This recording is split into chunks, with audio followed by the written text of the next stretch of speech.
এবার করছি কাকা নতুন করে ঘের কাটছে, তো সে ভেগু নিয়ে গেছে। তো যার পরে ভাবলাম তো যখন আসছে তখন একটু মাটি কেটে রাখি। তো আমাদের পুরো পুকুরটাই ভেকুতে কাটাইছি। এটা কি ভালো হয়, এমনি কিষান থেকে ভেকু মাটিগুলো ভালো হয়, অনেক বেশিও আসে, অল্প টাকার ভিতরে অনেক ভালো কাজ করা যায়। তো প্রায় শেষ, একেবারে অন্তিম মুহূর্তে কর্নার থেকে ওদিক দিয়ে বেরোয় যাবে। তো আপনারা কখনো কীভাবে মাটি কাটছেন ভেকু দিয়ে? কাটলে অবশ্যই বলবেন। আর হ্যাঁ, একটা জিনিস, প্লিজ চ্যানেলটা একটু সাবস্ক্রাইব করে নেবেন ইউটিউব থেকে দেখলে, আর ফেসবুক থেকে দেখলে একটা ফলো দিয়ে দিন, একটা লাইক করেন, একটা কমেন্ট করেন। আপনাদের একটা লাইক কমেন্ট নতুন একটা ভিডিও আনার অনুপ্রেরণা যোগায়। অনেক কষ্ট করতেছে এর পেছনে, একটু সাপোর্ট দিন।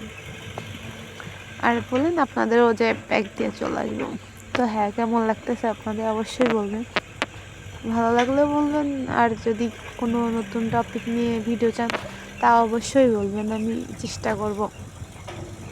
আর আমাদের পুকুরে মাছগুলো একটু ভয় পাইতেছিল, ওই যে মাছগুলোও দেখা যাচ্ছে পুরো স্পষ্ট।